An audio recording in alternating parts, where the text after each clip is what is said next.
Dans cette partie de l'interview, Bernard de Montréal aborde le sujet de l'université du futur et de l'adaptation de l'individu aux nouvelles consciences occultes. Il explique que prendre conscience, c'est percevoir mentalement ou astralement l'invisible. Cependant, il souligne que l'évolution vers cette conscience occulte peut être dangereuse pour ceux qui sont mal adaptés dans notre société actuelle. Les sciences occultes remettent en question les fondements de la conscience humaine involutive et nécessitent une grande maturité et stabilité. Les personnes qui s'aventurent dans ces sciences sans être psychologiquement équilibrées risquent de se déséquilibrer encore plus. Bernard ne recommande donc pas de poursuivre des études occultes avancées sans être psychologiquement stable.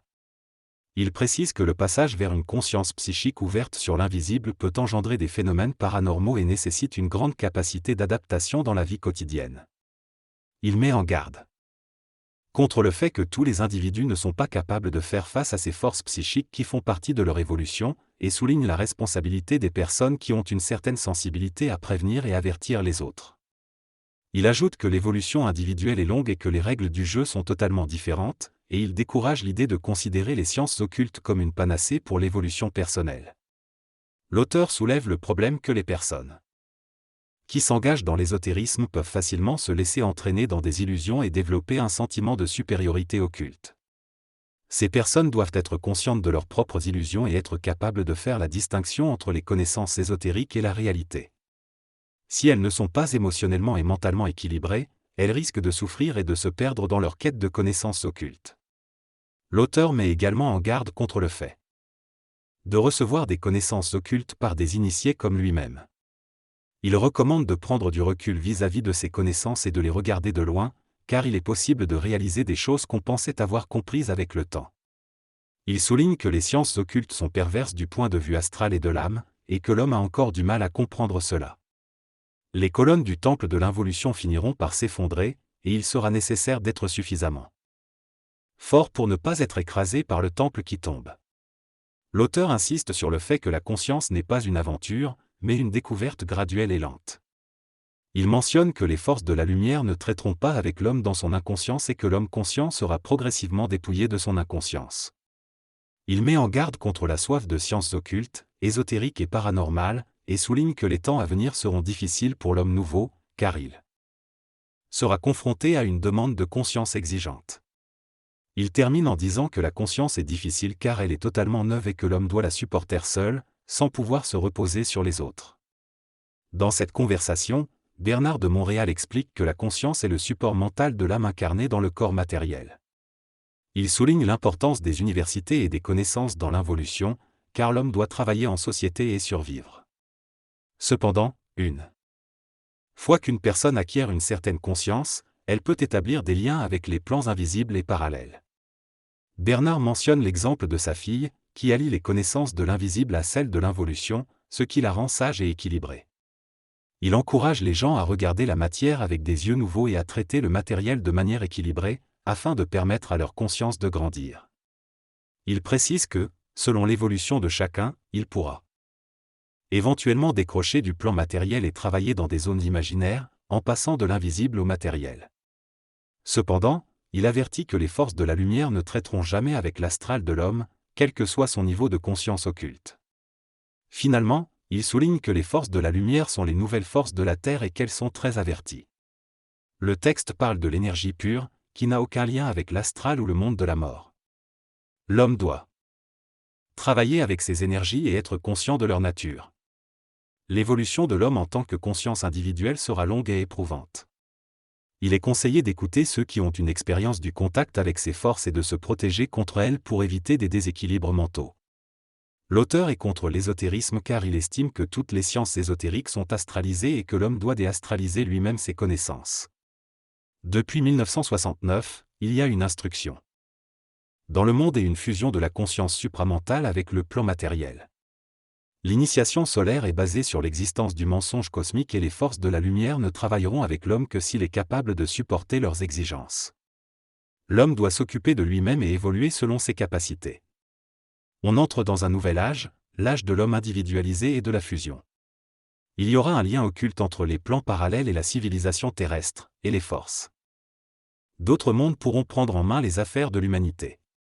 En attendant, l'homme doit s'abreuver à la source de l'humanité et apprécier les grandes réalisations de l'humanité, tout en développant sa conscience.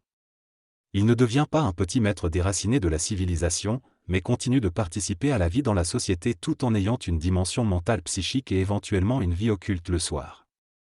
Bernard de Montréal met en garde contre l'illusion spirituelle de l'orgueil fanatique dans le domaine de la médecine. Il souligne que malgré les critiques souvent entendues à l'égard de la médecine moderne, elle reste essentielle pour sauver des vies et traiter des maladies graves. Il reconnaît cependant que la médecine évoluera avec le temps, tout comme les autres domaines scientifiques. Il met en garde contre le fait de s'engager dans les sciences occultes sans être préparé ou sans avoir une réelle motivation pour cela. Il explique que ceux qui se laissent emportés par l'occulte risquent de perdre contact avec la réalité et peuvent même avoir recours à des psychiatres pour rétablir leur lien avec l'astral. Bernard souligne également que l'individu conscient peut être submergé par la conscience et finir par ressentir le besoin de revenir à des activités plus terre à terre, comme apprécier la nature, les relations humaines et les plaisirs simples de la vie. Il affirme que l'initiation solaire est plus occulte que l'on peut penser, mais que l'on finira par apprécier les joies de la vie quotidienne. Il conclut en disant que les sciences occultes devraient être limitées et servies à petite dose, car elles ont été trop astralisées et ont conduit à la création de sectes et à une perte de contact avec la réalité. Dans cet enregistrement, l'auteur parle de son expérience aux États-Unis et au Canada, ainsi que de sa position vis-à-vis des autres personnes. Il explique qu'il préfère rester solitaire avec sa famille et ne pas s'impliquer dans les interactions sociales. Selon lui, les relations avec les autres peuvent rapidement conduire à la formation de sectes, ce qui est dangereux pour l'esprit et la conscience. Il met en avant l'importance de rester libre et de ne pas chercher à dominer les autres lors des interactions. Il met également en garde contre le fanatisme ésotérique, occulte ou spirituel, soulignant la responsabilité de la société de se protéger contre de tels phénomènes. En ce qui concerne le concept de ne pas croire, R explique qu'il s'agit de ne pas adhérer aveuglément aux idées et de rester critique. Il affirme qu'il a la capacité de remettre en question tout ce qu'il dit, ce qui l'empêche d'être cru par les autres. Selon lui, le contrôle des émanations et des écritures psychiques est essentiel pour éviter de croire aveuglément. Il mentionne que certaines voix entendues par les gens font partie du domaine astral, et il considère que les religions, les églises et la psychologie ont raison de se méfier de ces voix. Il reconnaît le rôle protecteur des églises contre les forces astrales spirituelles. Il conclut en disant que lorsqu'on s'aventure dans les domaines occultes, il est important d'être prudent et de se méfier des influences astrales. Dans cet extrait, le locuteur affirme être capable d'entrer en communication télépathique avec des civilisations imaginaires extraordinaires. Il met en garde contre les sciences occultes, qu'il considère comme dangereuses pour ceux qui ne sont pas capables de les concevoir. Il dénonce également le fait que les sciences ésotériques sont souvent utilisées à des fins de pouvoir et de reconnaissance. Selon lui, la faculté psychologique ou ésotérique ne peut pas redonner à l'homme son individualité, car l'homme est fondamentalement un vampire qui cherche toujours à prendre et à obtenir quelque chose. Il affirme que la volonté, l'amour et l'intelligence sont des principes cosmiques en évolution sur Terre et que lorsque l'homme les possédera, il pourra alors redonner à l'homme son individualité intégrale. Dans ce texte, Bernard de Montréal met en garde contre l'utilisation des sciences ésotériques et occultes de manière abusive et manipulatrice. Il souligne l'importance de respecter l'individualité de chaque être humain et de ne pas chercher à dominer sa conscience. Il fait référence à des exemples historiques de figures telles que Hitler qui ont utilisé ces forces pour leurs propres bénéfices et qui ont finalement été confrontés à des conséquences karmiques. Bernard insiste sur le fait que l'évolution de la conscience supramentale implique de se libérer de toute forme de domination et d'aider les autres à se reconnecter à leur propre magnétisme. Il encourage les individus à prendre leur distance avec ceux qui cherchent à les manipuler et à se rapprocher d'eux-mêmes pour épouser leur propre réalité. Il annonce également que tous les êtres humains devront un jour prendre de la distance et se protéger contre ceux qui utilisent l'occulte de manière abusive. Enfin, il mentionne que la fusion sur Terre, dont il fait référence à travers des ouvrages comme la Cosmogonie d'Urantia, reste un mystère qui sera révélé à l'homme nouveau. Dans cette interview, Bernard de Montréal discute de l'occulte et de l'invisible. Il affirme que la clé pour éviter de s'obséder par ces sujets est de savoir séparer les mondes matériels et invisibles. Selon lui, il est important de vivre pleinement dans le monde matériel et de s'intéresser aux activités concrètes de la vie quotidienne. Cependant, il reconnaît que certaines personnes ayant une base matérielle solide peuvent également s'intéresser à des démarches occultes pour améliorer leur créativité et changer leur mode de vie.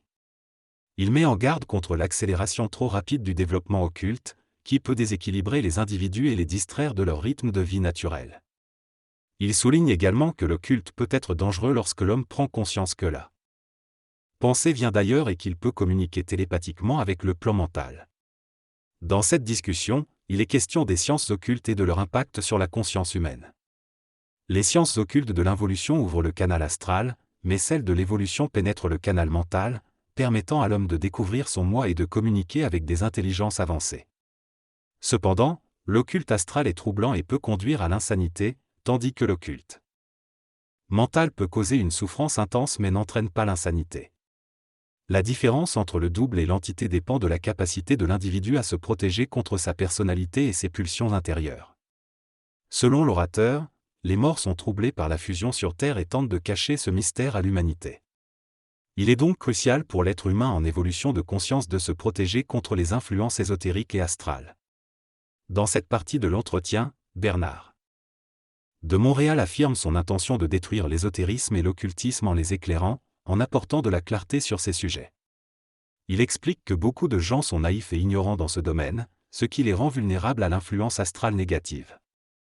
Il souligne l'importance de protéger l'humanité contre elle-même et de rendre les gens conscients de leur véritable nature spirituelle. Il affirme que chacun peut transformer sa vie en s'adaptant à sa conscience et en trouvant un équilibre avec le monde extérieur.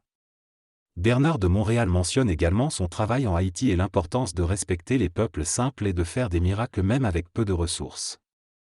Il conclut en soulignant les difficultés auxquelles sont confrontés les Haïtiens, notamment en matière de communication et d'accès aux ressources de base, mais il reste déterminé à reconstruire avec les moyens du bord.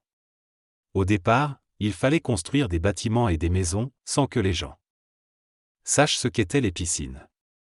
Puis j'ai introduit récemment l'énergie solaire grâce à l'installation de panneaux solaires. Ainsi, nous n'avons plus besoin d'acheter du gaz ou de parcourir des miles en bateau pour l'obtenir. Maintenant, nous avons de l'énergie solaire gratuite dès le matin. C'est merveilleux.